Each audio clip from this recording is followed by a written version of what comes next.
मैं योगाचार्य एसपी सिंह और हम लोग आज सीखेंगे ध्रुवासन।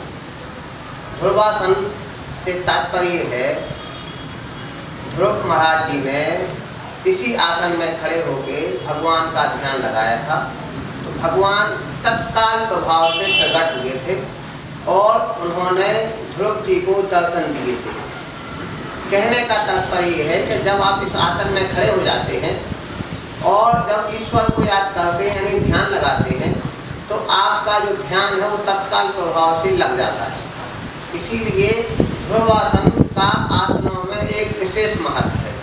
तो हमें क्या करना है कि दोनों पांवों के बीच में 1 फुट का अंतर रखेंगे और एक पैर पे वजन रख लेंगे, जैसे हम अभी बाएं पैर पे वजन रख रहे हैं, और दाहिने पैर को हम उठा के इस तरह से खड़े हो जाएंगे और दोनों हाथों को जोड़ लेंगे और ये खड़े हो जाएंगे।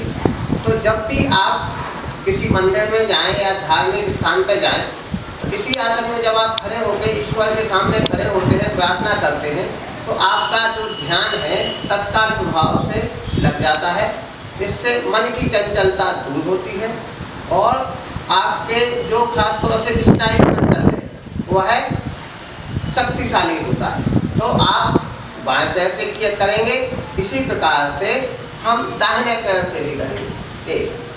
एक खड़े हो गए हैं और हम दाहिने पैर से भी खड़े होकर करेंगे, तो इस तरह से एक ध्रुवासन हो जाता है। इसकी एक और दूसरी विधि भी है। इस तरह से हम खड़े हो जाएंगे, दूसरे प्रकार से भी हम कर सकते हैं।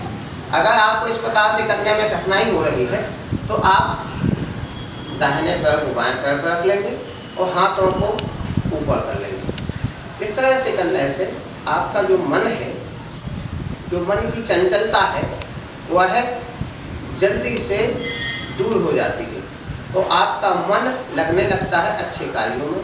तो एक मन की चंचलता को दूर करने का आसन है। इस प्रकार से आप इधर आ जाएंगे और फिर दूसरे पैर से करेंगे। जितनी देर तक आप आसानी से खड़े हो सकते हैं उतनी देर तक आप खड़े रहने का प्रयास करेंगे, और जब आपको थकान होने लगे, जब आपको दिक्कत आने लगे, तो आप सीधे खड़े हो जाएंगे।